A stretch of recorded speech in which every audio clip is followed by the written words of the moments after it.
Welcome to Casually Dressed Deep Conversation with me, Greg Chalmers, and the man who claims he's more Wu-Tang than Wuhan, it's Mac Sang. What up? CDDP is brought to you by Pizza Daddy, Lanarkshire's #1 American-style pizza parlour. To stay up to date on new offers and flavours, connect on the socials. On Facebook and Instagram, search for Real Pizza Daddy, and the website is www.thepizzadaddy.co.uk. Tonight, ladies and gentlemen, we are joined by UK Top 100 barman, Tom Wishart. How you doing, bro? Ah, good man. Nice to be here. Thanks for having us. I'm glad you're here, mate, because you're about to talk to two guys that love a bevy, just about how we've been doing it round for years. It's not wrong with doing it, baby. That's a fucking play gin lemonade. Which is... Right, we'll put the gin in general to the side, right? Because off camera earlier on we were talking about the gin thing, and I could see him getting more irate by the second. Why? He hates gin. I don't hate gin. It's You hate gin? I don't hate gin. I love gin. I just hate how much gin there is in the world. It's like... Gin itself is fine, man. Some tasty ass gin. But you hate... Just stop fucking making them. Anyway. It is saturated. There's a lot of gin. It's become a massive market now, isn't it, for the last couple of years? 1.4 billion. 1.4 billion. It's a lot of juniper. So that's a shitload of gin for me. Where the fuck they find it? Like... I think it's they're in Venezuela next to the Madberries. Pretty sure that's just juniper. Are you looking at the frogs again, son? Anywho, aye, no, enough So, about gin. you've been a busy boy, man. We were talking earlier on about the competitions and stuff like that. Yeah. So, I mean, from someone that knows nothing about any of that as part of the work, like life, Yeah. why don't you enlighten us about the competition and everything that's involved in So it? this specific competition is called Diageo World Class. And it happens in something like 38 countries around the world first, and then so it's a global comp. So there's an internal national competition where you submit a cocktail or two cocktails, whatever, but the narrative, what we call a narrative, a story behind it that links the drink and all that sort of thing. You build it around, and then there's about, I think, 450, 500 entries from top end bartenders around the UK, and from those 500, 450, whatever it was, is they choose top 100 based on the drink, how you deliver it, your knowledge of the production of it. So they use different techniques. For instance, I use carbonation. I use cold water infusion and carbonation to make a soda, and all this sort of stuff. So I'm burping a little bit here. So they whittle it down. They give Carbonation. That's the carbonation. You know, they whittle that down to top 100. Then they give you another challenge, which is Kettle 1 square mile challenge, just to do with like local community and shit coming forward. And then they whittle down to top 20. Then you go to the finals. So you go down, you do a series of challenges over a couple of days based around more of their products. And then the winner gets selected, and that happens in all the other countries as well. Then they all get shipped to a destination. They all compete against each other about a year down the line, and find out who the world's best bartender, as sponsored by Diageo. It's I would like to point out this is a Diageo ranking thing, but they are the world's biggest alcohol company, so jabbing the So, what cocktail did you submit initially? So this is the second year that I've entered. The second year I got top 100 alongside my friend Drew Gray and some others. Michaela and Hannah and shit. I'm not going into that. Anyway, so this year I submitted. It's me. Tis I. Very modest, Tom, as usual. No, Glasgow's got some fantastic bartenders, man. Yeah. Very lucky up here. It's good. And a lot of them have taught me stuff and helped me become a bartender. But that's not here nor there. So this cocktail was called Pure Gallaglass. Piss taking Pure Gallaglass, right? Okay. And to explain it, so I entered a Johnny Walker cocktail, and the remit, the sort of spec for what you were doing was based around heritage. Now you could take that to mean whatever you wanted, but I'd be heritage, something about heritage. So I'm a very proud Scotsman. Very proud of my heritage, my name and family names, and our country as a whole. And there are 6 World Heritage Sites in Scotland, one of which is the archipelago of St Kilda in the Outer Hebrides. Now my 2 heritages are Gaelic, my mum's side, and, well, Scottish really, but if you go way back, Norse on my dad's side. My surname's Wishart, which is an anglicisation of Viscard, or de Guiscard from Norman as well. It's all mad and shit. So, my 2 heritages combined in the Hebrides Islands. So then this is where the Vikings intermingled with the island Gaels and formed the culture that we've now got, particularly in like Orkney. I know it's not Hebrideans, but the island culture. Yeah.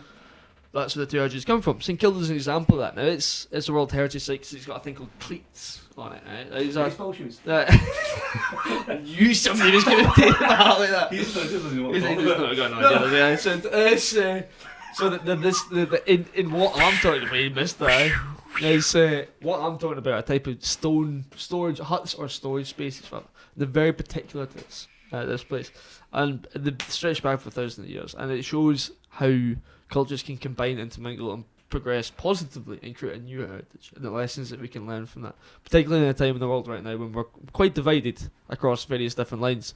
And it's important, my stories, but it's important to remember your heritage and the stories of the culture and the community that we have in the past coming forward, and to bring that forward with us, which is one of the reasons I think Scotland's such an open and welcoming community. That sort of stuff. So it's based around that. And to clarify, my Gaelic side at the McCabe's, they were Gallaglasses. Gallaglasses is basically a Gaelic word that means mercenaries, or like clan for hire. So the clan travelled up and down from Northern Ireland, up and down the coast, fighting for money. And so pure Gallaglass, because I am pure Gallaglass, but I'm also pure Gallas. That sort of stuff. So that was it. I like it. The drink itself was like Johnny Walker whiskey. Obviously, it has to be in there. Mead for the Vikings. Mead, honey wine, man, right? Mead. Do you know what I mean? Fermented honey wine. Yeah, I know. It's so sweet. I know. Fucking hell. I think you can drink it at 14 in England in a pub if your dad's with you. That sounds about right. I fucking get away with it. And then I made a dandelion. So there's a particular kind of dandelion that only grows in St Kilda. Now I did not have that dandelion, but I did make dandelion soda. Dandelion flower. Yeah, it's a bit like St Kilda is so remote. It's got a very particular biome, which is another reason it's a World Heritage Site. It's got very particular species. So there's about 200 species of insect that only exist on St Kilda. Yeah, I did a lot of research for this. Wow. Sort of thing. And yeah, there's a book by Professor, what's he called? 1948. I mean, the dandelion was only classified in 2012, so that's a new thing. Oh, right. There you go. Jesus, you have done your research, haven't you? Well, that's why I got top 100.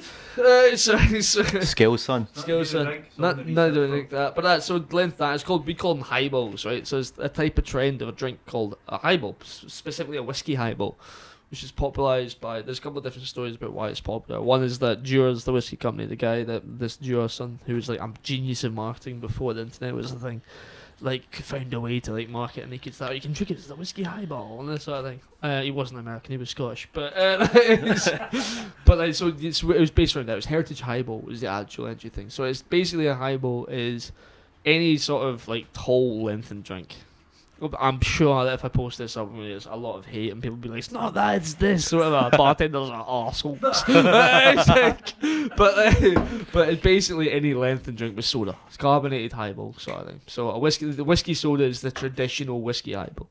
And that's it. Right. There's a bar in Tokyo. I think it's Tokyo somewhere in Japan that does, like, Japanese are really particular about all that stuff, right? Because the Japanese whiskies are coming out They're strong. good, man, but only after they bump some of our head distillers and all Well, that. aye, because did they not? So not every distillery in Scotland is now Japanese owned, apart from like one. Not quite. I mean, it's a little bit more, but like so, Edgerton, Beamston, Tory. There's probably the ones that you're talking about, and they own Macallan, amongst others, and that sort of stuff. And they're owned by. The money actually goes back into the Robertson Trust, which is a great scheme. That is a charitable body that focuses on community outreach, not community outreach, but just reinvesting in community and charitable trust and all that sort of thing. But the Beamston Tory aspect is like the Yamazaki and all that sort of stuff. They do own some whiskies, and there's a lot. You forget that most Scottish whisky distilleries are what I would call conglomerate owned or whatever, and those conglomerates in themselves are part owned by multiple different people. People might have a 7% stake in X whatever. So to say that something's Japanese owned, you could say it's just as equally maybe German owned, depending on who owns that company and all that sort of thing. But yes, there is a big involvement of the Japanese in the sort of Scottish whisky. Why do you think what's the big draw for them? I mean, I think, or is it? Part of it, I'll admit in this area about the specifics of Japanese culture and the interest in Scottish. However, I'm not an expert in this aspect of it. I'm pretty good on whiskies in general, but not this particular detail session. It's I think part of it is there's a romanticisation, particularly as the East opened up to the West in sort of like the mid 1800s to the late 1800s. There was obviously more travel of the peoples between the two places, and I mean, Scotland's got a pretty rich and interesting culture, and it's got actually, as base level, quite a similar cultural system to the Japanese in the way that the clans work and all that sort of stuff. Even down to the way that what they call prefectures in Japan, what we would maybe call glens over here, they're not quite the same geographical feature, but that was how the clans and the families were separated. So there was already a draw between the two cultures at that point. And I think they came over and, have you ever seen Japanese drink? They love it. Right? It's like, oh my god, man. Like, yeah, it's like delicious thing. But like, I think, to me, I'm sure somebody will be able to correct you, give me more information, but there was big cultural exchange, and there was quite a few. I mean, one of the first Japanese whiskey story was up about 90 years ago or so. Again, I'm sure somebody will post and correct me on the timeline or whatever. Fuck it. Call me a dick. Tom doesn't know what he's talking about. Call a dick a dick. So it was about 90 years ago. I fell in love with like a Scottish woman and all that sort of stuff, and then she went back over and set up. Shit, what was first? I don't know, the June Public, someone tell you it was the first whiskey. Yeah, tweet in. Fill in the blanks, guys. Fill in the blanks. It's an interactive session. You get to play along at home. So yeah, that sort of stuff. But the point is that it's the cultural exchange thing. I think they came and saw that, and saw also the importance of whiskey to the Scottish people. I mean, throughout history, throughout cultures, cultures tend to gather around one of many things, but the arts and culture and food and drink. That is what. There's the whole argument of does art follow culture, does culture follow art, and that sort of thing. Like, these are the things that, to me, define what our cultures are. Like, you know, the difference in, like, you know, Slovakian music to Scottish bagpipes or whatever, that sort of thing. So, like, there's a big draw, and there was something important to Scottish whiskey to us, as well as, like, you know, you talked about sake as a joke sort of thing earlier, but, you know, that's their alcoholic drink, and so that this is something that we take pride in. They're like, oh, we want to make something like that. That sounds good. We like that. We taste it. It's delicious. It's delicious firewater. What is this? Give us some. And so like, they went back over, and they were fucking terrible at it to begin with. Oh, really? Oh, they were so bad. So I've never actually tasted them for the old, like, sort of first. It's obviously incredibly rare now. Yeah. So I think something like the very first off the still sort of stuff. But I've read, you know, articles and people who have. I've met some people who are maybe a little bit older than I am, shall we say, who've tasted some of the earlier on Japanese whiskey. What's the oldest whiskey you've ever tasted? In general, I was doing a gig. I don't know if it's oldest I can remember off the bat. Is I tasted a 52-year-old Glenfiddich. How much on that? Genuinely? No, I think it was somewhere in the region of £1,638. Woo! You know of that. Oh no, wait, hold on, that's a lie. It's about 1,500. The 168 came from. So I'm a drink specialist for a company as well. It's at the Diageo. It's called special release tasting. I've mentioned Diageo twice in this podcast so far, but just at the point I'm not sponsored by Diageo. But Diageo, if you want to sponsor us, you know, give us a tweet. Hashtag drink responsibly. So I was at the the Diageo special release tastings every year. It was called special release whiskies that are like very few bottles or whatever. There's a thing called an allocation process that they give out to the suppliers that sell them to bars. It depends how much work you do with Diageo and all that sort of shit. But anyway, the drink specialist meat company gets to go along, or several people get to go along and taste the whiskies and say, that's a good whiskey, that's a shite whiskey, or whatever. and say, basically make the decision of, yeah, we'll buy those 6 bottles or whatever. So I went to the one in, start of November, I think it was, last year, with a friend of mine who's at the time Diageo Reserve Ambassador in Scotland. He's now moved down to London to do James Kemp. I don't know what you're doing now, something like that down in London. Anyway, so James Kemp and a guy called TG Littlejohn, who is Diageo's whiskey ambassador for the UK. And yeah, sat and tasted the whiskies. And so the Mortlich, the 20, what would it be? I think it was the 24-year-old Mortlich, was 1,630 a bottle. Ex-VAT, ex-duty. And then obviously we sell it onto bars to make a markup and shit as well. So, but I mean, to answer the initial question, it's gonna be a common theme about me just rambling for a while. Not gonna lie, is about 1,500 quid in it. It's about the most expensive. Was it worth it? Aye. Well, yeah, actually that was. Like, sometimes in the older whiskies, the wood, people say that the wood starts to take over, as you just get too much of the stuff. Like there's a fine balance between. Just because it's older doesn't necessarily make it better. I just want to summarise that. Am I right in saying that it was sherry barrels that they used to use? Well, it still is. Well, I mean, not always. It depends on the finish. So, to be a Scottish whiskey, it needs to be done in American oak, at least once to begin with, right? So you fill it, that sort of thing, and then you can finish it, which is so. It's like, for instance, the Balvenie Caribbean cask is finished in rum barrels, that sort of thing. It's rum barrels, yeah. But then you get like sherry finishes. So the Glenfiddich 12 is double finished in 2 different sherry casks, that sort of thing. And it's great like nuances and flavour and all that sort of thing. Good. Are you a big drinky winker? A big drinky A winker? big drinky winker. Am I a big whiskey drinker? Yeah, I am a big whiskey drinker, but I'm still even though I am a drinking specialist, whatever. There's so much to whiskey. I would still call myself a passionate amateur, maybe. That's the thing. And I'm like BIAB accredited and this sort of stuff. So Highland Park paid for me to do a whiskey accreditation, so I'm a whiskey ambassador and all this sort of thing. And I obviously had, like I've spent 3 years working on more pretty big whiskey bar in Glasgow. I drink a lot of whiskey. I went to a lot of whiskey competitions. I'm fucking Scottish, so I mean there's a lot going on that's whiskey related here. But there's so much to learn. There's like unreal amounts of history, and like there's hugely different, like the length of a neck in a still. There's a thing called swan's necks and the stills, blah blah, the kettle stills. That changes what kind of flavour comes out in the whiskies. There is so much to it. You can spend a lifetime in whiskey and probably still won't know all.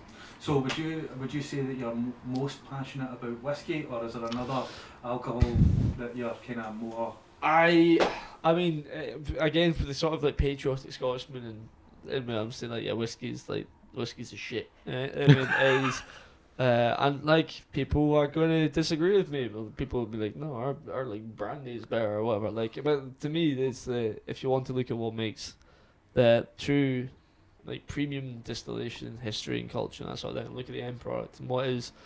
I mean, world renowned, that sort of stuff, and arguably led the way for what's called domain appellation, sort of like controlled thing, but to do with spirits, whiskey is it.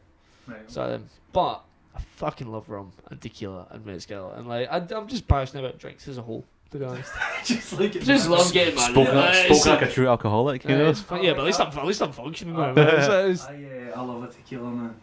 Good tequila, because everyone's like image of tequila is like Jose Cuervo. It's not fucking. It's a tequila called mixto, right? Which literally means not 100% agave. There's other shit in there as well. And trust me, it's like 50.1%, like the absolute bare minimum it can be to be called a mixto tequila. And someone's always like, "Oh, tequila gives me a hangover." Jose Cuervo gives you a hangover. It's a good tequila done, but it does get you absolutely bouncing. You get happy drunk with tequila. You do, right? So this is the thing. So all alcohols are depressants, apart from agave-based things. They're uppers. I don't know. At this point, I'm pretty good. I've obviously studied a bit of chemical engineering. Do know a lot about the sort of molecular stuff. I don't actually know what the difference in the alcohols is. I'm not going to try bullshit that one because somebody at that point will just be like, utter bullshit. It's the bullshit. You got away with the rest of it, but that one, fuck no. But like the whole thing isn't up or not down. And like, I was doing a Patron tasting recently with good shit, right? I love Patron, good shit. Patron Silver. I was like, whoo. Yeah. Any of them, man. No, Cafe XO. I used to tan balls. Man. The Cafe XO's I can't drink too much of it anymore. I drank way too. So I worked at a bar called the Brunswick for about 2.5 years, and we just used to power through it. I'm so sorry, Michael and Stephen. No one knows if you ever get to see this. But like, we powered through a lot because like we were one of the first places to like activate it in Scotland, if not the UK, or whatever. So they give us a lot of love. So there was a lot of free bottles of Patron XO. Never reached the customer. But that just meant obviously, when you overdrink something, like, nah. I can't drink cider. See, just because it reminds me of... I can't drink cider because it reminds me of being sick when I was like 14. I said, I'm fucking Sambuca, no chance. I can't see anything with aniseed.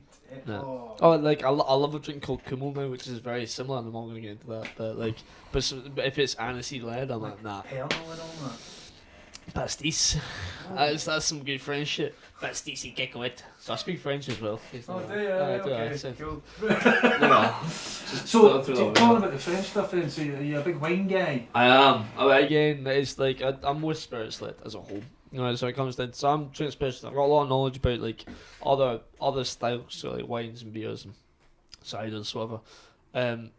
But I've always focused more on spirits. But wine, again, is a passionate amateur sort of thing. So I'm not the wine specialist from a company, to clarify. I'm the spirits and packaged goods specialist, beers and ciders. But I fucking love good wine. Yeah, it was about nothing to do with my palate. However, it was my mid-20s, and then I tasted like good wine. I was like, oh no, wait a minute, this is actually decent. I'll get on board with this. And then, yeah. Talking about palate, how do you refine your palate? Don't tell me, don't ask me, man. Nah, like, it's like, you got to experience stuff, you got to taste stuff, right? I mean, if you all you ever eat is bland pastas and chips, or whatever, that's all your palate's ever going to know. You're not going to be able to pick up the nuances and flavour. It's like training anything. Now, some people in life, and I'm going to give Nada a shout out here, who's basically sommelier for Kent Holdings, naturally have very good palates. They are able to pick out flavours incredibly easily and discern and pick apart all the different strands that weave together. Oh. The basket that is the flavour town. That's all right. And so some people think that's thing, but beyond that, anyone can train a palate to a certain degree, to level. So for some people, we'll all have a sort of natural caps or whatever. I'm sure, like biologist or anthropomorphist, I don't know words. Be able to explain exactly what it means, but I'm sure it's something to do with like taste bud density and all that sort of stuff. I don't know that aspect. What I do know is that if you train and taste different things, you spend time trying to. So I mean, like when I first tasted whiskey, I didn't even like it, let alone taste it, if you know what I mean. I took time to get into it. I still maintain, by the way, that anyone that says they like whiskey in the first taste is a lying bastard. It's a powerful. It's pretty strong, man. I mean, I suppose some people maybe walked into after drinking other really strong stuff for years, but generally, if you say that you first tasted whiskey when you're like 18 and you liked it, you're a lying cunt. It's no two doubts about it. Anyway, so taste stuff is basically it. Experience things, try things, and try and focus while you're doing it as well. Like, you'll do it naturally over time. Your palate also changes with age, like genuinely. Like your palate does change, like over time, no matter what. But you can help that process. You can deepen your understanding of what you're tasting. And obviously, quite a lot of taste is smell based as well. So the similar things like. People get paid a lot of money to. So when you talk about parfumier or parfumers or whatever, when people who travel the world find. Like the things that you get flavours for perfumes from, they're paid so much money because they can literally sense things that you and I can't. Well, maybe not me, I'm pretty good, but but you know what I mean. But literally, I said again, going back to the natural thing, some people just have better senses. It's not great, it's not fair, but that is the way it goes. So, but you just taste stuff, experience it, try it. So you said that you're a rum enthusiast. A rum enthusiast, yeah. What's your favourite rum? What's your favourite cocktail that you've... Daiquiris, man, just classic daiquiris. Nah, that's an easy answer, but it's true. So daiquiris, like, just rum, sugar and lime, right? Beautiful. 3-2-1. It's got a 3-2-1 ratio cocktail. Classic. I mean, we all do them differently, but classic thing is 3-2-1. That sort of shit. And it's just easy, it's just really easy drinking, and you can tan them incredibly fast when you're walking in a bar. You can literally down them one on one easily. They're called snackeries if you do it like that. That's actually it's a bartender thing, whatever. But you can also make like shots of, and they're also snackeries. But nah, just down a daiquiri one. It's a snackery. Just to clarify, when you say daiquiri, it's not what the general public usually order. It's like not the frozen daiquiris. No, it's not. No, the frozen daiquiris. It's the actual. A frozen daiquiri is like the slushy version. But the general public usually when they order a daiquiri. I mean, it depends. Like a daiquiri. If all the general public are ordering daiquiris, they're ordering what I'm talking about. But the problem is that I because I'm a wanky bartender, will do like what I call a classic daiquiri, which is more towards sour. The general public's tooth is towards the sweet quite often. Yeah, sugar sells, baby. What's your favourite cocktail, Mac? So it's one that we made in my restaurant. So Tom actually showed me how to make some cocktails to sell them at a restaurant. It was hilarious. I know, right? Because I knew nothing about that kind of stuff before, and he was the man to ask. Cocktails and Chinese food don't seem like they would marry up very well. No, well, do you know what? No. Right, I'm not Mark. I'm gonna let you defend your culture. I go for it. defend my culture. I just can't imagine going. I'll have a cosmopolitan and a special fried rice. Yeah, but I mean, you need to understand the flavours in the food. I probably would not have a cosmopolitan with special fried rice either. However, some people like it. You know. Good job.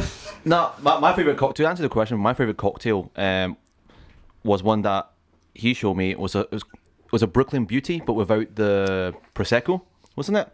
And you called it the soft Brooklyn Beauty. Yeah, I'm trying to remember what the specs were for. It was Saint Germain, sugar, lemon juice, and gin. Was it? Yeah, it was gin. You're right. I'm trying to remember. My mum make a lot of cocktails. Yeah, it was gin. It was gin, Saint Germain, which is the elderflower liqueur. Beautiful. God, yeah, I was there at Saint Germain, the Elderflower stuff. That was like 4 years ago or something. 5 years. Yeah, it's been quite still. I like a Caprioska. Caprioska. That's a good man. Cachaça. So cachaça is a weird one. So it's like an offshoot of rum.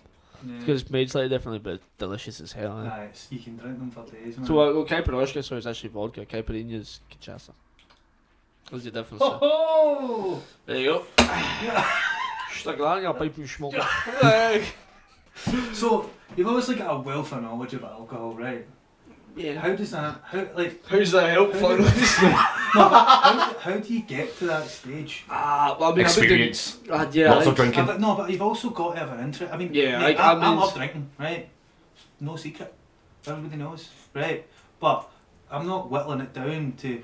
Oh, But then again, the guy. I mean, Tom's been in the industry for such a long time. That's I know, part. I know a lot of people who've worked behind bars for 15 years, but I've got nowhere near the knowledge It's that he's got. like, but it's, one is that I'm on year 13 or something now.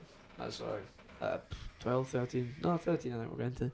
But you nailed the first point. I'm actually interested in this. I don't know why. I don't know what it is. I've always liked learning anything facts. I'm quite an inquisitive person as a whole. You also take some pride in your knowledge as well. I do take pride in my knowledge. I'm not gonna lie about that either. About any sort of knowledge as well, not just specific drinks. I like being knowledgeable.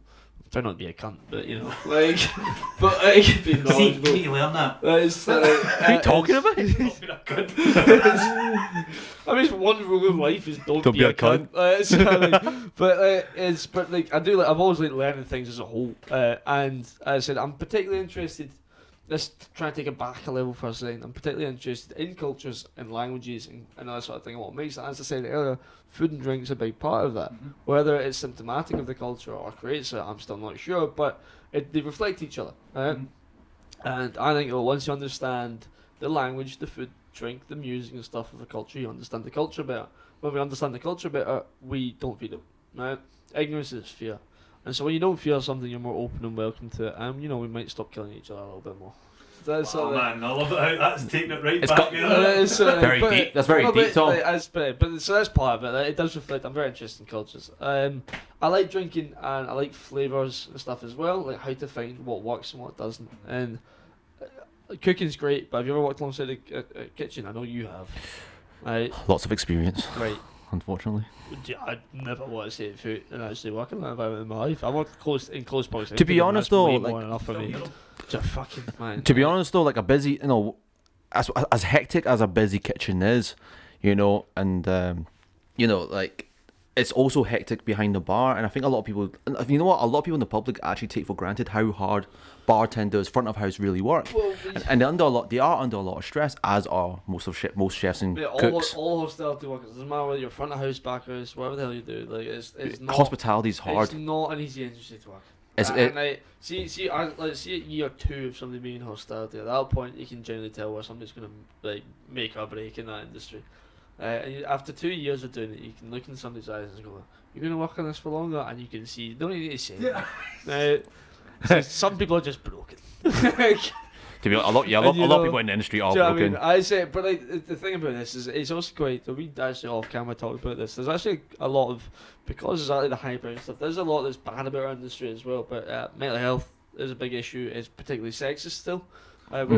Yes. Oh yeah. We're catching up, doing the best we can. Like, don't get me wrong, I'm not saying that everyone's now fucking equal in general. Hold on, we're not there yet either. Right. But like, there's still a lot of the old boys club. In a way that, because who has enough money to own bars right now? Because we're still getting the gender's equal and stuff. It's guys, that's what I think, and it's older guys, and they all have a particular mindset. In the drinks industry, in the side of the business that I'm now on, who are the CEOs, who are the CFOs of that? It's guys, sort of stuff. And I've come across it. I try to challenge this stuff as much as I can where I can, but fuck me, man. It's just ingrained, though, isn't it? But like some people, it is ingrained, but it's a job to degrade it. For want of a better term, I don't know. Degrade. Do you know what I mean? Degrade's a word. I don't think degrade is a word, but you get the fucking point. It's like, you know what I'm getting at here. Like, put it this way, I'm a white, straight-ish male, straight-ish guy. Is there something we need to know here, Tom? Straight-ish guy. I don't give a fuck about sexuality. That's a different conversation. Straight-ish guy, whatever. Fluid, mate. It's fluid. Fluid. I use this in a position of privilege, right? I'd be remiss in myself if I didn't use that privilege to try change it for those that don't have it. That's admirable. I mean, Back it up, mate. You know what I mean? but it's true. Like fucking, like people are more likely to listen to me because I'm a white dude, right? Yeah. Sort of thing. So why don't I use that platform to get them to listen to something they don't want to hear? So I mean, fucking, if you're gonna give me that platform just because of how I look, that sort of thing, I'm gonna fuck you right up with it. Like that is, yeah, try to challenge that stuff. Anyway, I think we've sort of diverged a bit there. Yeah, so like, why do I have all this knowledge? I said I'm just interested in it, like, for a variety of different reasons, and it's a lot easier to learn about something. Do you remember when you were sitting in like maths and like S4 whatever, you could feel your head go, you don't give a fuck about algebra and shit, all that sort of stuff, right? I don't get that when I'm reading about alcohol or when I'm making drinks. When I'm doing that, I'm engaged. So take Scotland out the mix, right? Aye. What other culture do you feel drawn to in your area of? Okay, so this is. I'll give you two answers to this very quickly. One is not drink related. I'm a massive geek for ancient Greco-Roman culture and history and mythology. Wow. There you go. So that's more like a historical cultural thing. In terms of like drinking culture and like where we're at the moment, don't know man. Like there's so many interesting ones, and everyone's got like every country's got like their own drink, and they've got their own story to it, their own pride in it, and all that sort of stuff. I mean, I'm only putting whiskey above everyone else because I'm Scottish. Do you know what I mean? And if you go to Ireland, they'll claim that Irish whiskey, which it is not. It's better than Scottish whiskey. They'll also claim they got a mate. Fucking right. It's like, they'll also claim that they invented distillation methods to create whiskey. That's also a pile of pish. That's bollocks. It was the Celts and Gaels as a whole, right? We'll split it. We can be pals in this. Technically, the Welsh are Celt as well. Oh nah, man. No, he's not right. There's six. But there's six Gallic nations. What is it? It's Ireland, Scotland, Wales, Normandy, Brittany, and Basque. I think it is. Yeah. It's one of them. It's Basque, not Spain. I think it is Spain. Because one of them's Galician and one of them's Gaelic. Anyway, there you go. Well, look at Mac. Fuck. I thought a Basque is something a stripper. Fuck up. But no, like French wine culture is pretty interesting. Do you know what I mean? Because they are mad passionate about that. Jesus Christ. But a few 3 years ago, I shot a wedding at a place called Vino Maggio, and it is where. got the accent down for that. Vino Maggio. And it's where Mona Lisa was born. Right. And so, somebody's getting your chain. No, mate, I swear to God, if you go on the website, it's all there, right? And they've got their own vineyard there, man. Yeah. And when I drank the wine there, it's got no shite in it. Do you know what I mean? And it was beautiful, but they were right into it. No, they say the same thing I was talking about the whiskey, the history of distillation, and how it's taken so long time to refine it and that sort of stuff about whiskey before. Same, but way longer for wine, French wine.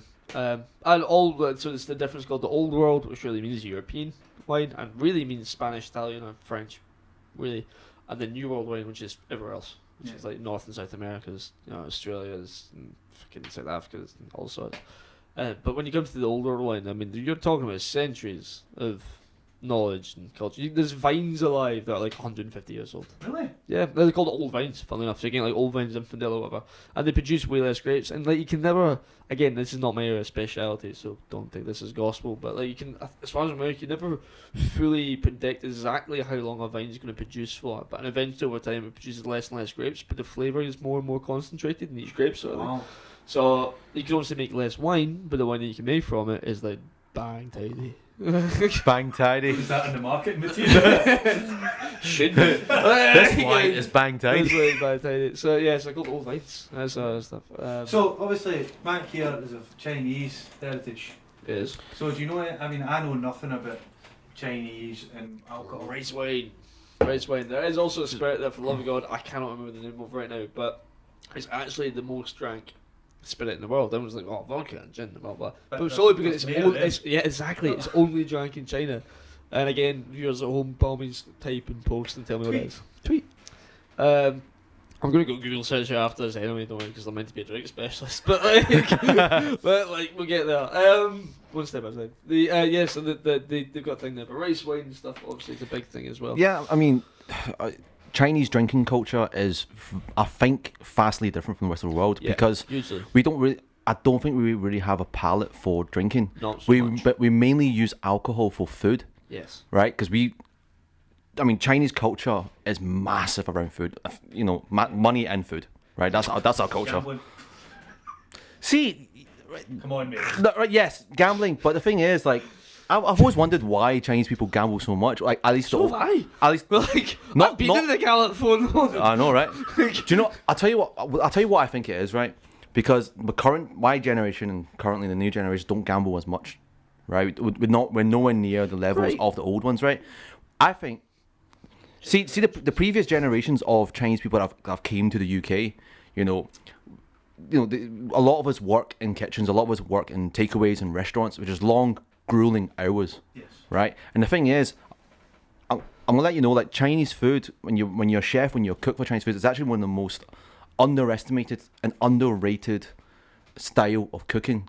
I believe that it's a lot harder because the amount of prep we have to do, and the amount of recipes that we need to know. Look at a Chinese menu. Look how many things. There's 250 things on the menu, right? But then you look at other, and I'm not putting down any other cuisine, right? All chefs, all cooks work very hard, right?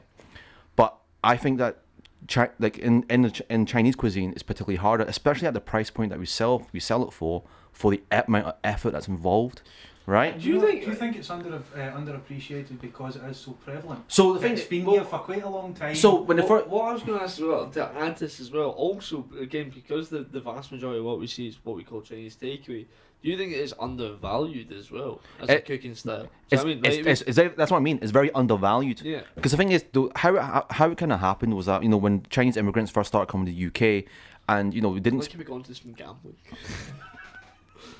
Well, it kind of ties. It does. I know, It kind of does tie up. Yeah.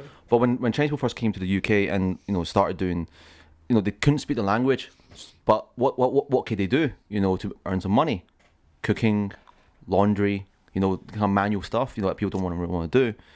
And when we first started, and when Chinese food started coming to the market, it first started off like eggs and chips, and then they'll put like rice, and then gammon and chips first.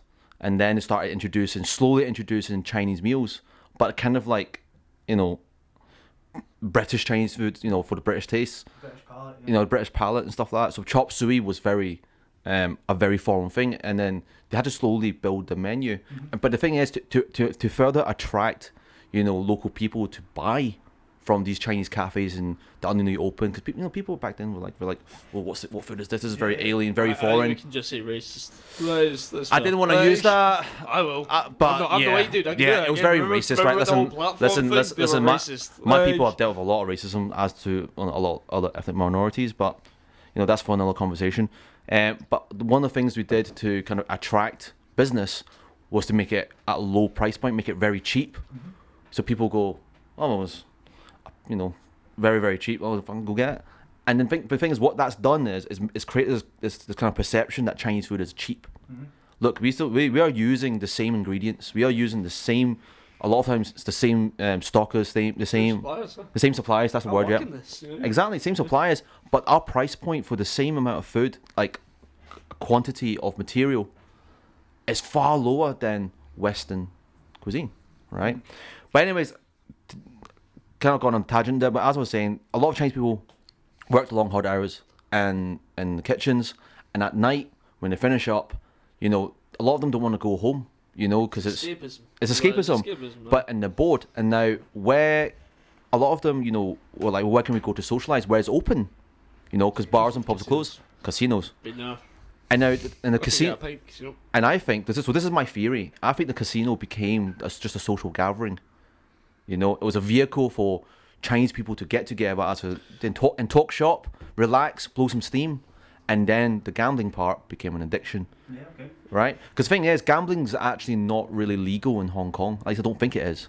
right? Well, There's no casinos. But it's the only sort of Chinese style territory is Macau, isn't it? So Macau is the Vegas of Asia, but Macau is, not Hong Kong. Yeah, I know. So, that's why I said the only. I know you know, but I suppose for the viewers at home, So Macau. it's got a point. It's different names. For Katie and Hamilton, who does not know where Macau is. Some folk think some folk think Macau is part of Hong Kong or whatever. It's not. It's just the only place. Take it apart. Yeah. That's Macau. I know. So I've not known each other long enough. Sarcastic as fuck. Right. Thick as fuck. You look at me going, are you fucking for real? I'll have puns as well. oh my god, your puns yesterday at the wedding. Jesus. I was high on curry. It was fish puns. Aye, sorry, can I just back? What the fuck is rice wine? Now, obviously, It's wine made from rice. right, I know. Right. So basically, it's fermentation. Anything that's got sugar in it, right? Sugar and starches and stuff. You can make into baby. That is what. So, what we're trying to do is convert this into alcohol through the use of fermentation. Okay. And then from fermentation, the stuff you can then do distillation if you want to make spirits further, right? So, see, to make a whiskey, for instance, there's a part in when what you've got called wort, which is essentially 8% beer, or 8ish, it varies whether. But essentially, you make whiskey from beer. Again, I didn't know that. like it's not quite that as that sounds, but. And once again, the people at home are going to be like, meh, meh, meh. I'm trying to make this simple, right? Entry level, everything to fermentation and distillation. Right, I'm 13 years. So I did it for a couple of years, like chemical engineering degree. So I'm not going to go to the full fucking way. But the point is that so sugars. We're looking for stuff that's got sugar in it, and then that's through not even that complicated, but through a series of processes. This is what you then make into beers or wines or whatever it may be, alcohol. So what we're trying to do is convert sugars into alcohol through various different means. And so when I say rice wine, that's literally what it means. It just is wine. It's just what they're using that's got the sugar component to it. It's the rice rather than barley or malt or whatever the hell you're using, or sweet corn for bourbon or whatever the hell, Right, so or potatoes for vodka. You said this to me earlier on about sweet corn. Aye. Right, and it still kind of doesn't sit right with me, because I'm thinking the jolly green giant sitting next to a ridge, just getting fucking steaming. So bourbon comes from, well, America as a whole, but predominantly the Midwest and the southern states are really well known, particularly the southern states. Kentucky bourbon, for instance, right? Tennessee sour mash. Jack Daniels is not a bourbon, by the way. It's a Tennessee sour mash. That's why I'm saying that. What? It's charcoal filtered. Bourbon's not allowed to be charcoal filtered, so they need to call it a Tennessee sour mash. Or a Tennessee whiskey. It's not a bourbon. Anyway, another point. That's also that's not a bad thing. I'm not getting into trouble for me like Jack Daniels, some Brown Foreman reps being like that. You can't say that. No, they're quite proud of that fact. They're okay with that. People still, it is still basically a bourbon, the same flavour, whatever. But point is, these places grow a lot of corn. So when you're trying to make alcohol, you don't import stuff that's going to cost you a lot of money. You the first thing that's at hand that you can ferment to get alcohol, you're going to corn. Hey, corn. Made it from corn. I didn't see. Well, because the Midwest, Dropping knowledge. the Midwest as well as obviously like the cereal states. Hmm. I think it's one of the names. If not, I've just made that up. Cereal states. We'll call them that. I get But it's the cereal grains what they grow, Yeah. right? Big farming communities and stuff, and so obviously you get farmers making moonshine because that's what it is, and because you can. It's really not. It's difficult to do well, but it's not that difficult to produce alcohol. It's very difficult to do well. They're not going to shit on any suppliers or creators, whatever. But anyone can make. Like you can make gin in the bathtub. They do it in prison, don't they? Do you know what I mean? Spitting in a thing in a bottle and let it ferment. Yeah, they do all sorts. I'm not going to get into the more disgusting side of production methods. But yes, is the short answer. The fact that some of your wine's been fucking siphoned through fish guts and stuff. But What? aye, it's That's put you off, Greg. Aye, wine. It's horrible stuff. Bucky, fucking. Yeah, I love it. Do you know there's something wrong about it, right? I don't understand. It's not right with this. There's a reason it's called Wreck the Hoose Juice. There's a lot of it. In fact, it's got 8 cans of Red Bull in it. Like caffeine thing. You mix 14% fortified wine. Whatever, 14 and a half fortified wine with, or 18%. Anyway, get the point. Fortified wine with 8 cans of Red Bull. Aye, great start to night out. though. Sounds like a great Great night. start to night out, man. I love the Bucky, man. I love it. No, it's, make Bucky It's such a cocktail. developed palate. Oh no, fucking right. You take the piss, but see, do you know what a Negroni is? Have I had Negroni, right? Yeah. Okay. So obviously sweet vermouth for viewers at home. Sweet vermouth bitters, like Italian bitter, so Campari and gin. So you take away the sweet vermouth and add Bucky instead. That shit's delicious. Is it really? Yeah. Yes, it is, aye. You know, like Buckfast reductions and all that sort of shit. People love it. There's a. Gonna give a shout out to a Instagram meme page, hostility meme page called Bar Average. Yeah, they're fucking class. They're two hell yeah bartenders, Marshall and Ronan, Roman rather, not Ronan. But they've got Roman's the only Belarusian I've ever met. Right, he's Belarusian. And he's sound as fuck. Right, Bodes well for the rest of the country. yeah, Marshall's is this big hilarious hairy Canuck, really dry. You go with the guys on fire, really dry. But they use content from other places and create hostility means in Bar Average. But anyway, they held a Buckfast competition, I think last year before. They just got an unrepentant love for Buckfast. Bartenders, everyone always asks us, like, bartenders, what's your favourite drink? What's the most expensive drink you've ever drank? Whatever. We'll drink anything that gets us drunk, man. So you As long as it's wet. But see, when you're a bartender for long enough, and you're just like, I just need the sweet release of being buried. So like, because we deal with so many arseholes on a daily basis. We don't. After a while, you drank so many tasty things. It's good, don't you? I still love well balanced cocktails, but it's like fuck it, I just want to get steaming, man. So you're talking about the arseholes, right? Now obviously you're a man that knows a lot about his field, right? See when you're walking behind a bar and you get these wee dicks that roll up, right, and they're like, alright mate, and like do you get offended? No. Like, no. Not at all, man. So people like I used to be honest. It's the people like, and obviously the question that a lot of bartenders get is, but what is it you really do? What's your real job? When you get a real job? What's your real? Because everyone assumes that we're all students or whatever. And at one point I was. I get that, but not all that. There's a lot of what you call lifers or career hospitality members. Lifers the same like army people, whatever.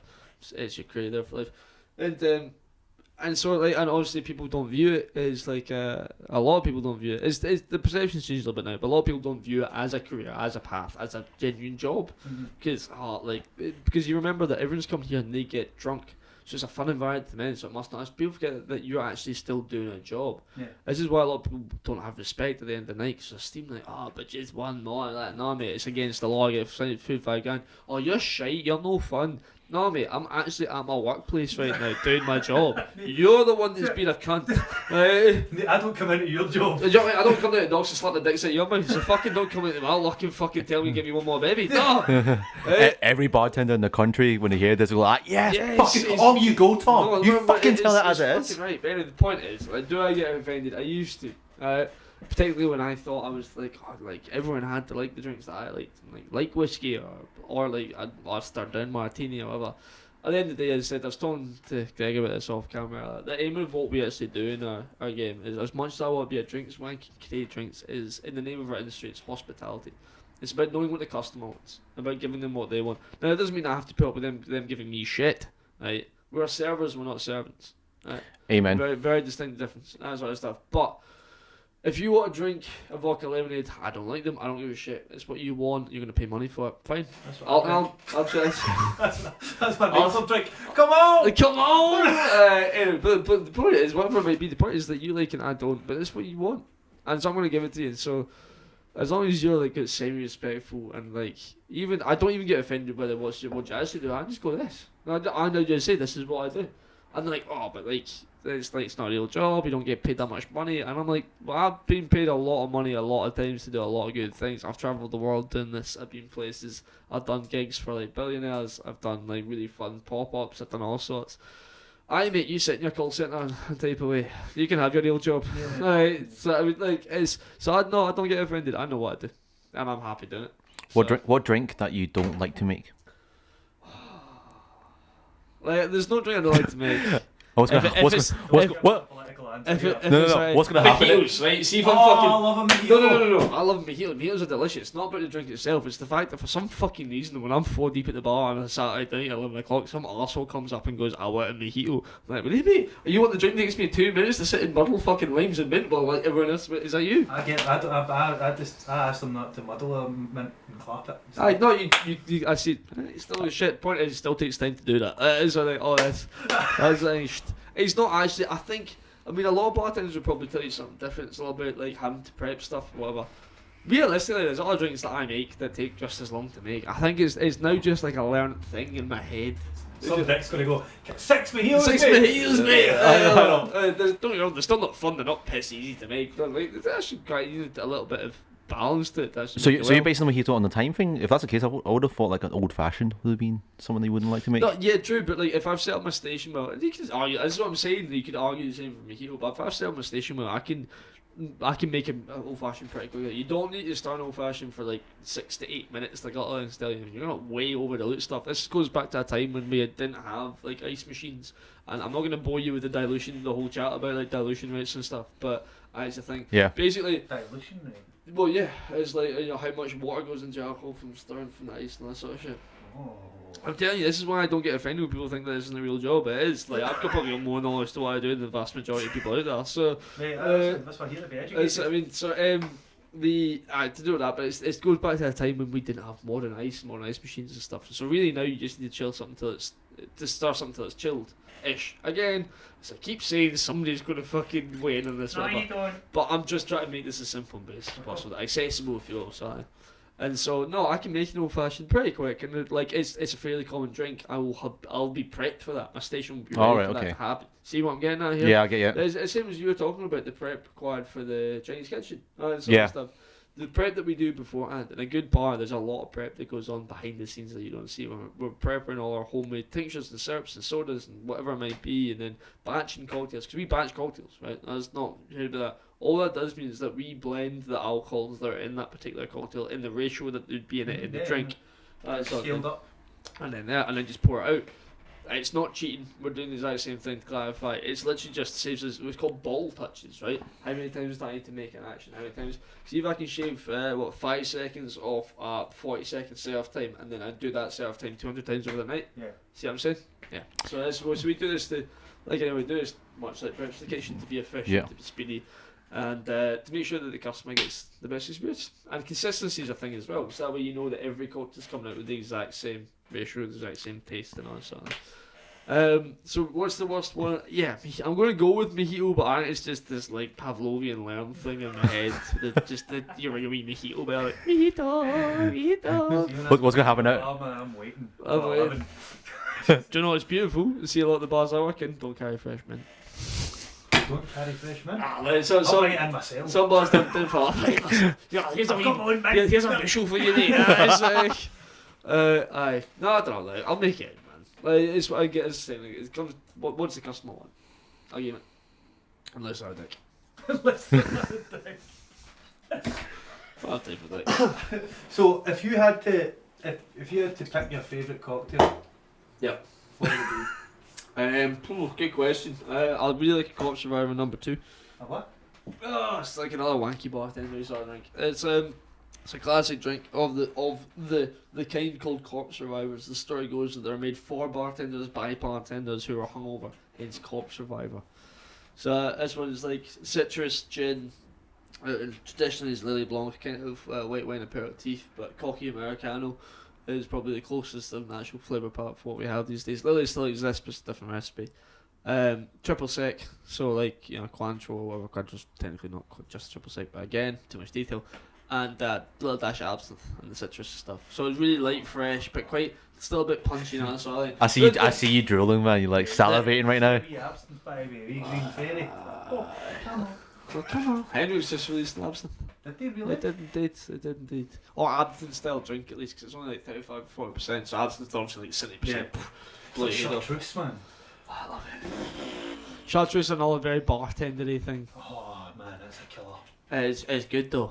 I can't get Green chartreuse. Yeah, green. It's a green chartreuse is quite a better one. There's yellow chartreuse, it's got higher sugar content, right? Nah, I've not tried that one. Didn't get past green. I went, Greens go as well. Amber's get ready. Red's you're fucked. There's no red chartreuse. It's like, chase that. you never get past the first two. Never That's lost it. it's chartreuse is a bit heavy. It's like Bacardi. What's it? 7 No, Bacardi. There's a lot of Bacardis. 3 numbers after it. Bacardi 3 numbers. What? Bacardi 3 numbers after? Bacardi 4 and 3. I'm just making sure. It's something like that though. I don't know what you're talking And it's about. like 70% proof or something. It's fucking wild. I don't know about Ray and Nephew. Oh, it's overproof rums as a whole, man. So Ray and Nephew is like the best known overproof.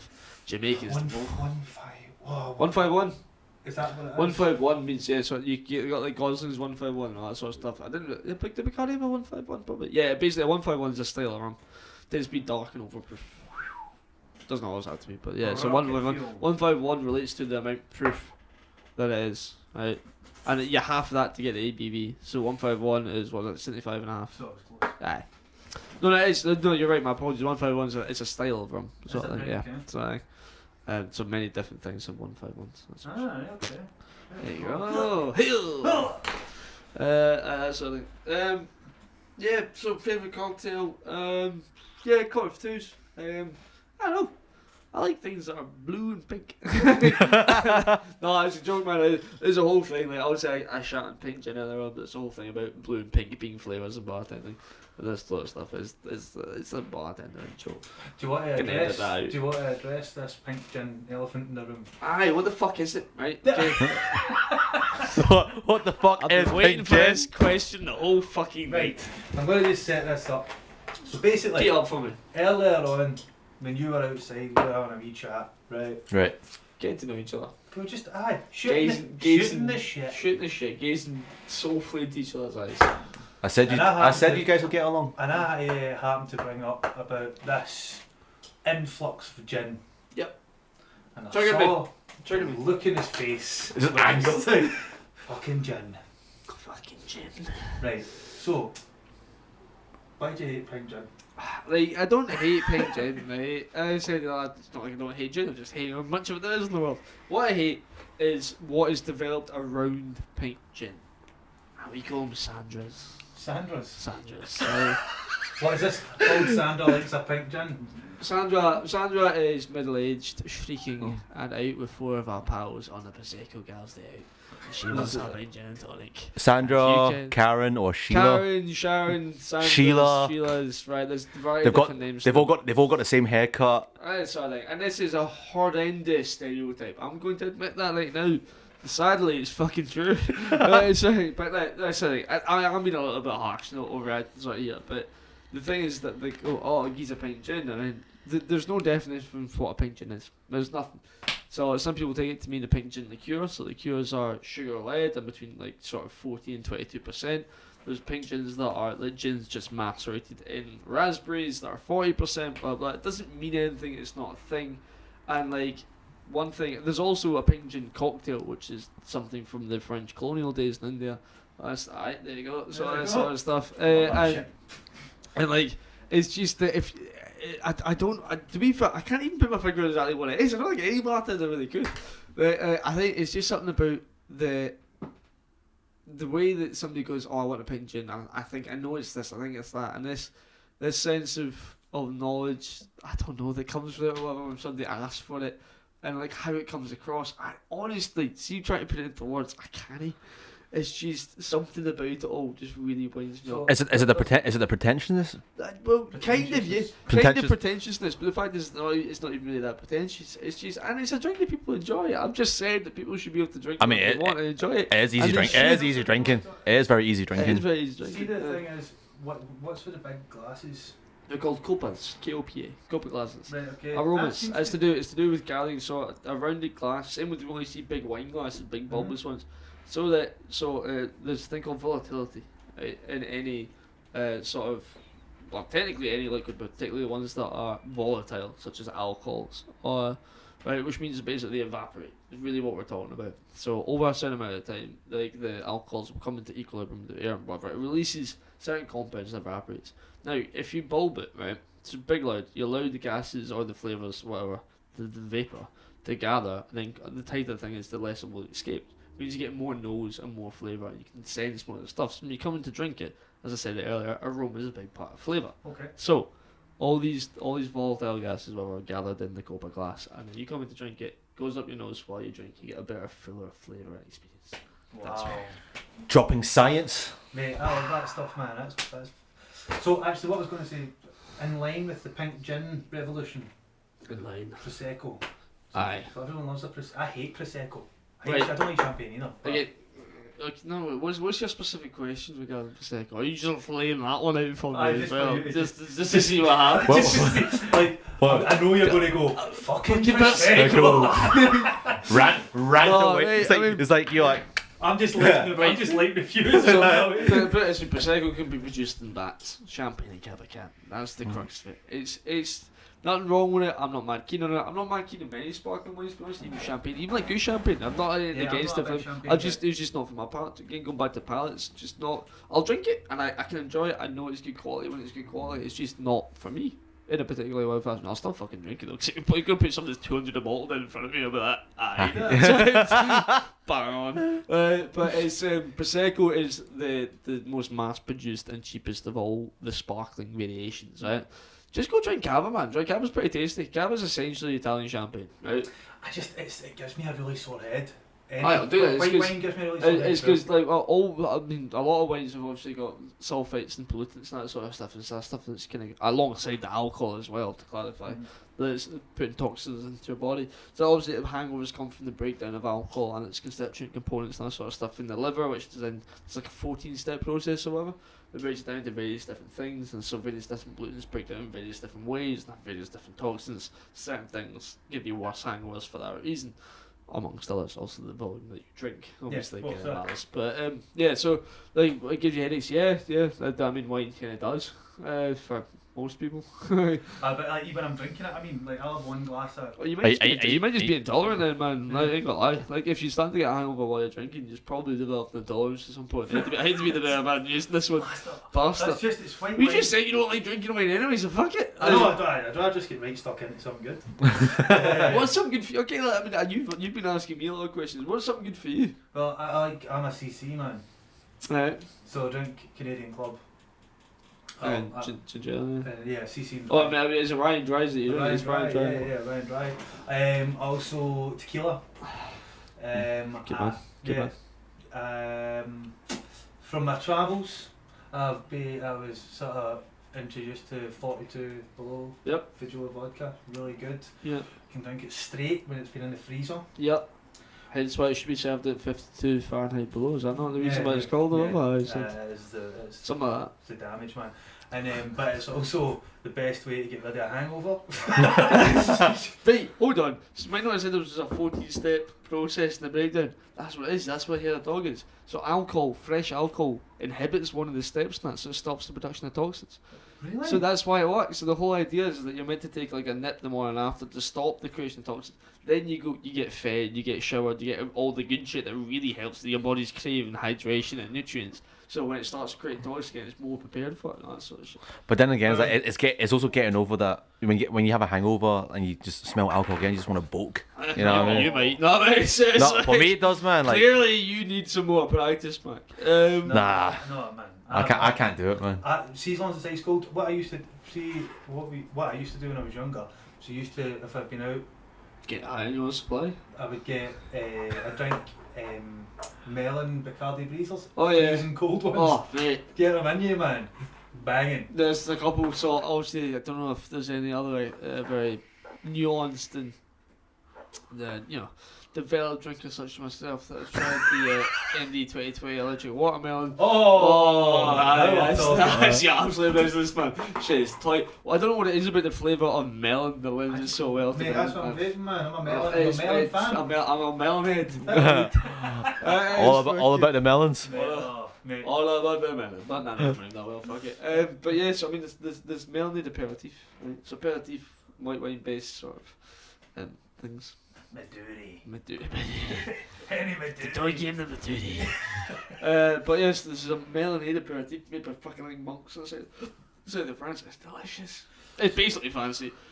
Maduri, not gonna lie. But So, see if you're trying to go out and get drunk What's the best thing to drink that will stop Bang. you getting a hangover? Or is there a Clear- mythical drink like that? Not really. I mean, Suddenly the sales of this Like- drink just go shit up. arguably, Sponsor. There we go. Arguably, it's kind of different. Like, everyone's individual and sort of stuff, but arguably, the kind of general rule of thumb is the clearer the spirit, the less the hangover. Yeah, because you get to see a whiskey hangover. It's not for me. Mate, It's the world's fucking fun. hell. See, a whiskey high does nothing like it. Right, It's okay. a warm glow. Oh, it's great, man. Mm. You Oh, feel delicious. You feel right festive, right? you just want to give somebody a cuddle until they say something that you don't quite agree with. I think you want to Before smash you him. go- Yeah, it's, Quickly turns. I see this man has drunk a lot of whiskey just then. Yeah. You see the next day, man, it's like It's- somebody inside your head playing fire rough, sides, man. man. It's heavy rough. But that's the thing, because remember what I just said about pollutants also contribute to hangover. So obviously what's happened in the whiskey is we put what's called new make, which is clear spirit when it goes in. It's made from the distillation, the ferment, all that sort of stuff. And we're colouring and flavouring it with the wood. That's why it's called breathing. So over time when you lay a keg to rest, the temperature difference between summer and winter and stuff causes the cask to what we call breathe, which is expand and contract. Now this forces the whiskey into the wood. There's things called lignins in the wood, which are like almost like think of it as tiny the small muscles that connect your bones and stuff. Tendons. Sort of the kind of things between like the main bits of the carbon chains, whatever, and like different. They've got different different sort of flavours come out depending on like American and French and British oak and all this sort of stuff.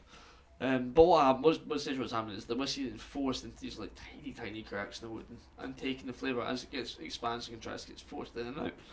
And that's also why we have what's called the angel share. Don't know if you've heard the term, right? So this is the percent of a Is that whiskey. what evaporates? Exactly. So the angels drink it. Angel share. So that is what evaporates out when it was forced out the other side. So as I said, everything in the world exists in equilibrium of some kind. Everything is the system. And so what's actually happening is we're essentially forcing pollutants, as we think of it, into the whiskey to colour and flavour it. That's what I'm talking about when I'm talking about these pollutants that are in wines, this sort of stuff. They're not actually pollutants as you might think about, like spoiling the ocean kind of thing. They're just something from outside the new make spirit, whatever it's been put in. And so this is why whiskey is so bad, because you're sitting there, you're drinking, you've already got the alcohol toxins breaking down, but you've got all this stuff that's come in with the whiskey that gives it its flavour and character that is now getting broken down by your body. Your body's not mad keen on it. Nah, it's not, It's man. not keen on it. Nah. But at the same time, see when you're drinking it, you feel smashing. You feel fucking good, man. So good. But yeah, I can't imagine you drinking whiskey, man. I'm not really a whiskey man. Do you know, No. in all my time, I've known Mac, like 10 years I or don't something. drink. I've seen Mac drinking twice. But see, my That's because I'm always driving. I'm always. Yeah, And if I Stop get- me! how's that license Get going? done.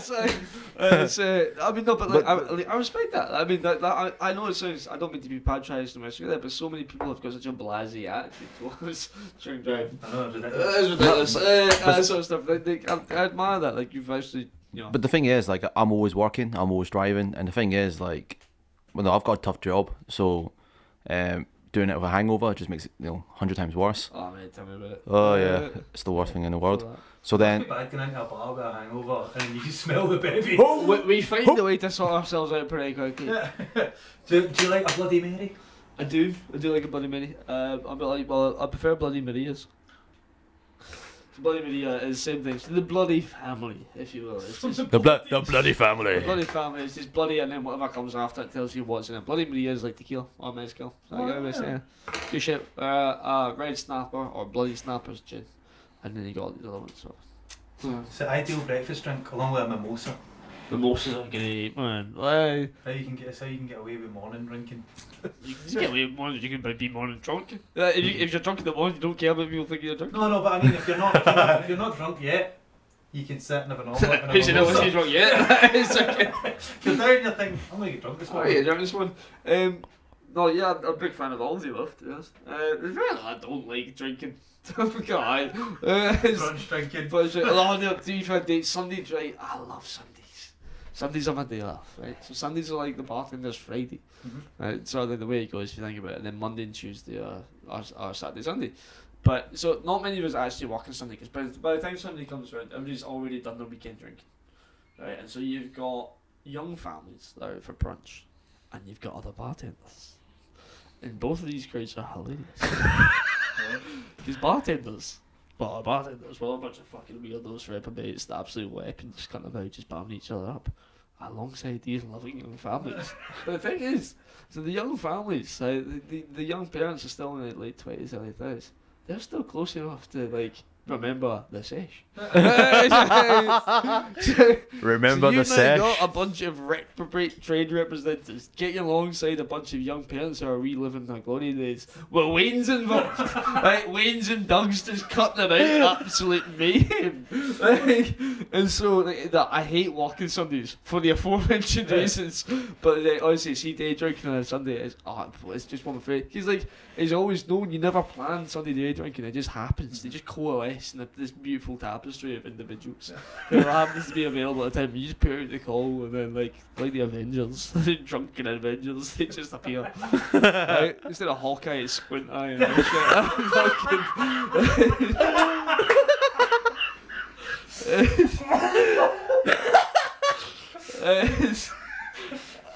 it's just the best, most debaucherous days I've ever had. Have always been Sunday drinks.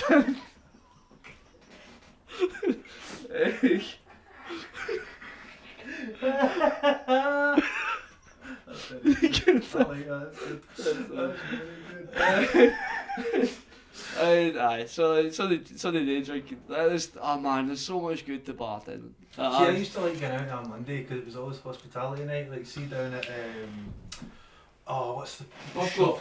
No, the shop place, the shop bar. Tingle, man. Tingo's a good bar. Drinking Tiger Blood. Yep. Oh, it's Tiger Blood. This is it. No, I like going out when bars are quieter and filled with true people. No, like I like bars that have an atmosphere, that sort of stuff. You don't want to just be sitting by yourself with a pint unless you're watching a game or something. But you know that's what I mean. But like you can get an atmosphere from like two crowds, man. Like you don't need It's not about the amount of people that are there. Quality. And also, but atmosphere comes a lot from the bar and bartenders and stuff as well. If I'm standing there looking like I'm hating my life, that's going to transfer to the customers. Do you know what I mean? And this goes back to what I'm saying about hospitality and providing the experience and stuff. So yeah, Monday nights, man, nice and chill, everyone's in a good mood. There's no fucking suited wanker office cunt just be like, hey, I'm Billy Big Boys. I earn 40 grand. Final facts under the arm. I drive a Mercedes on finance. Good story. This is when one of you goes, I drive a Mercedes on finance. Like, oh shit, but you know what I mean. But that sort of stuff. It's too much chilled. I like it. I'm also just used to it as well, I suppose. It's been not now. I now work 9 to 5 ish. Oh really? Is it? Ish. I mean the job. I'm business development manager. I'm drink specialist and business development manager for premium drinks accounts. The kind of job title sort of changes depending on how often and how asked I can be saying it. I deal with high-end accounts in Scotland for our company. We sell them specialist alcohol and stuff, but I still do a lot of bartending on the site. Like you were saying this about guest shifts. Yeah, guest shifts, rock stars, discos. I mean, those are the three main terms. Is that so? Basically, you get to be in a level of a bartender when you can just do what you want. You get to the level of bartender where you believe that you can do what you want. Right? There's a distinct difference between those two things. Is it kind of like is it the equivalent to like a comedian going on tour? You're just like, well, on Friday night I'm going to be here. Saturday night. You laugh, but actually a little bit. I mean, I did for about 6 to 8 weeks. 6 to 8 weeks? No, 6 to 8 weeks. It's one of my favourite jokes from Madagascar. It's so good. I did it for I just walked in different bars, so I was going to pay cash on that. No, I didn't. HMRC, if you're watching. Did it for free? You volunteered? I definitely volunteered my time. Of course, I did. Charity work. You know, helping those alcoholics in Glasgow. There's a lot of there's a shitload. I mean, that's you've met Jimmy. Yeah, so pretty much that. You just sort of hop around and. I mean, you can argue it's once you got to a certain level of bartender. It's just when I suppose. He's done it for a long time. Like anyone can do it. As long as you feel comfortable stepping onto someone else's bar that you've never worked on before and trying to make cocktails that you've never seen the space before. If you think you can do that, then by all means. Is there a bit of territorialism involved? You know, if we're talking say right, if you're working a bar, you get a young hot shot bar. Tom Cruise rolled in, right? Tom Cruise specialist. Right, but you know what I mean? If somebody rolled in and they thought they were the Billy Big Boys, you know what I mean? Well, that boils down to no. It's not to do whether they're a good bartender or not. That boils down to whether they're a cunt or not. Isn't it? I say, but is there a level of you coming into somebody else's bar and then I suppose for some people there probably is. I don't particularly care. Like I just like meet new people, chatting to people. There's some people like bartending, like any other area of life, can be political and cliquey. That's human nature. That's nothing to do with bartending.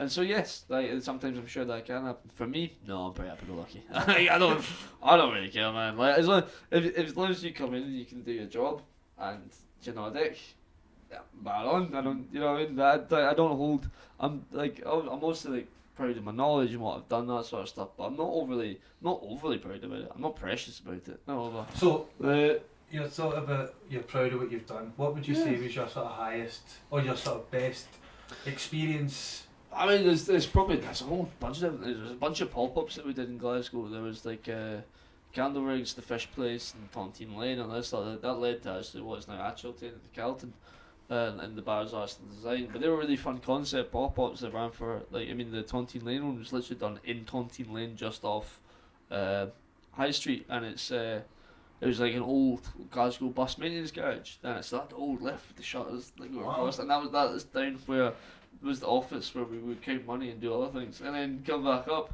That's sort of shit. But I was past that. And then we just had a bunch of tables and chairs, and there was a great. It was to do with the launch of Heverly, Activation Heverly. This was like 4 years ago, in the UK, and we were one of, if not the only activation pop-up in the UK, and so we had a Belgian Wolf Wheat bar attached to it as well, so you could get mussels and fries and that sort of stuff, and like the chefs that we worked with at the time were damn good, man. Like that's same for like the Fish Place and Candlewick's pop-up and that sort of thing. Remember, sort of getting like surf and turf off the chefs for dinner in Candlewick's, and like it was good quality fish and meat stuff, delicious. Again, Brian and Ricky, that never happened. So that sort of stuff. I mean, there's also St. Luke's. I was part of the opening team for St. Luke's. It's in the East End now, big converted church and music venue. Enter Shikaria playing now? Probably not right now.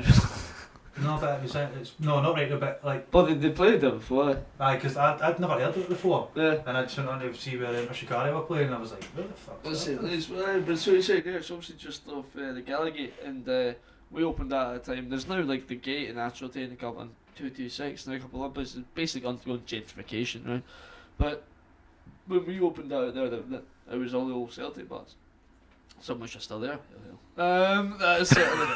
Did you not realise that this is a strictly Blue Nose podcast? I couldn't give a fuck.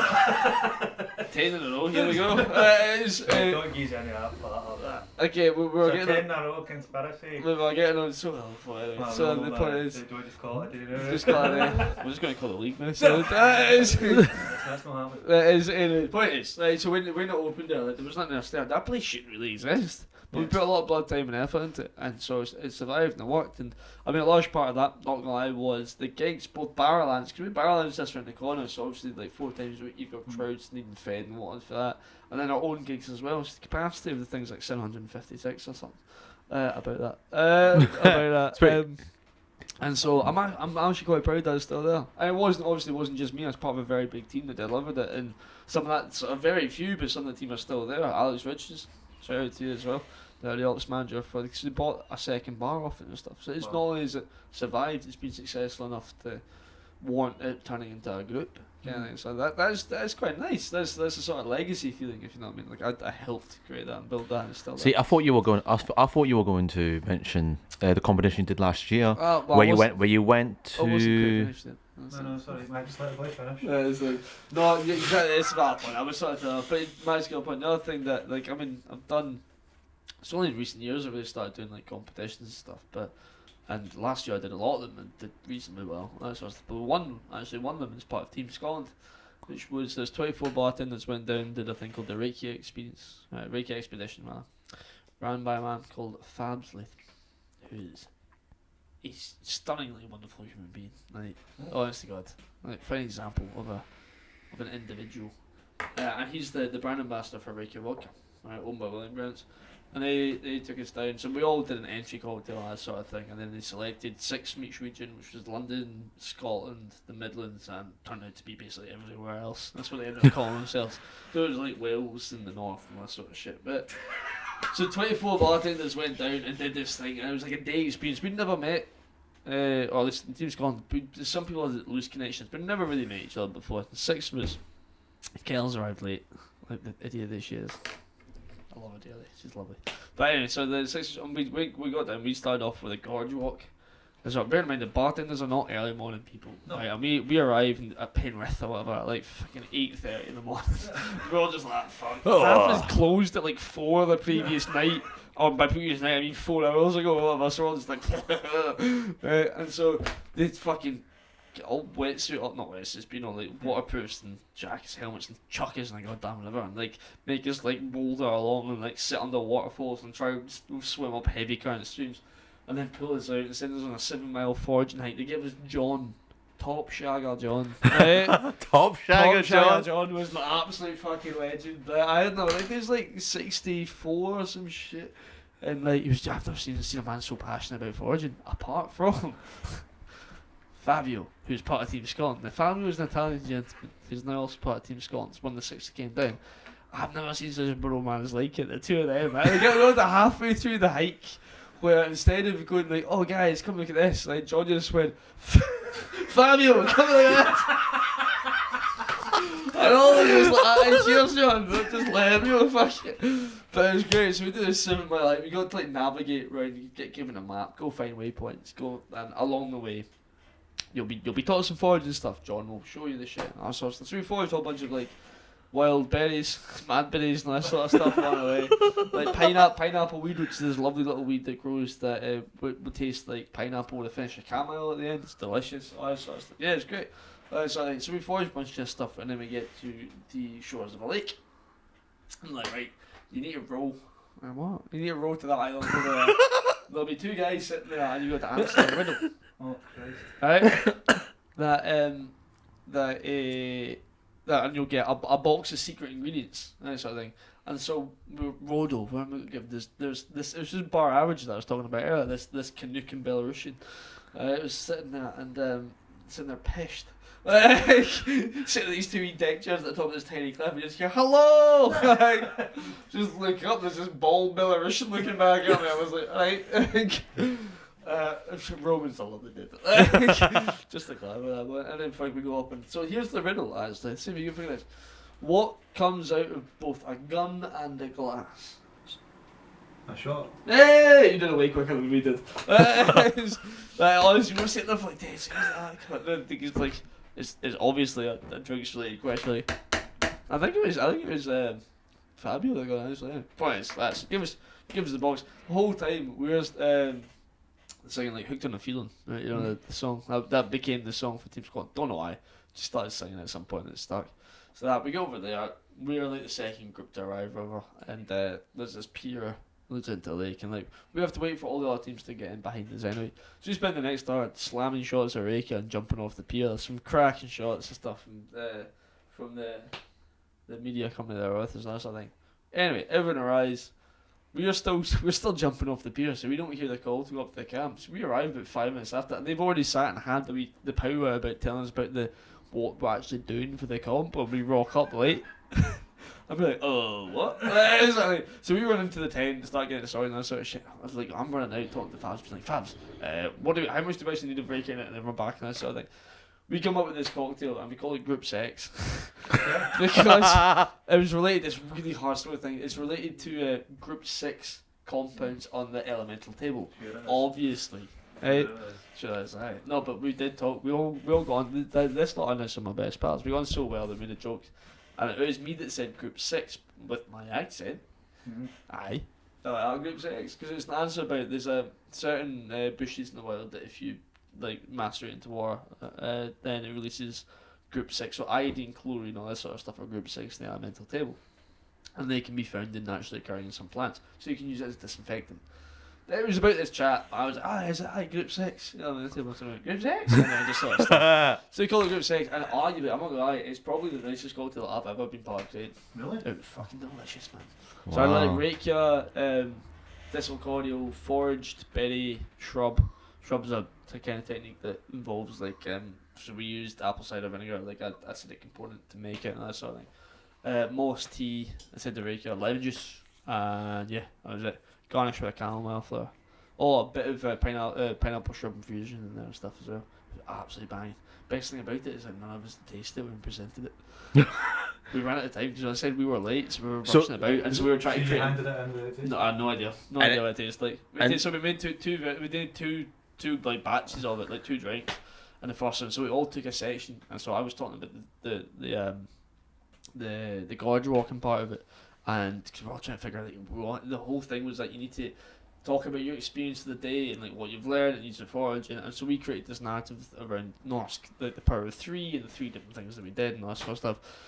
And I talked about bartenders not being very morning people, and I said that much like the water of life, or as we call it in Gaelic, uskabe, whiskey, this dip into this water of life brought us back from the dead and revitalised. Now, as I mentioned earlier, a member of our team, Kels, slept in and missed her train, but managed to get on another train, got down just in time, so she actually joined us after the gorge walk. So as soon as I said revitalised, she ran in from off the side and then took over. I just said welcome home, and she took over, and like, cause obviously she didn't arrive till after that point. So yeah, so we stood up and presented all this stuff and group sex and passed it around, and like I mean, Turtle went up first. A guy called Turtle Higgins went up first, and we did a palate cleanser as well. So we made some nettle crisps and some fire roasted tomato on vine, because like tomato was the perfect serve for rakia and all that sort of stuff.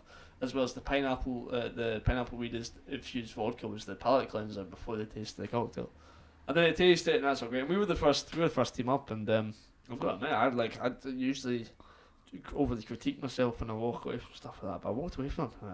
You're quite fucking nailed that. You're very proud of it. I mean, as soon as I fucking did it pretty well. All this all this that.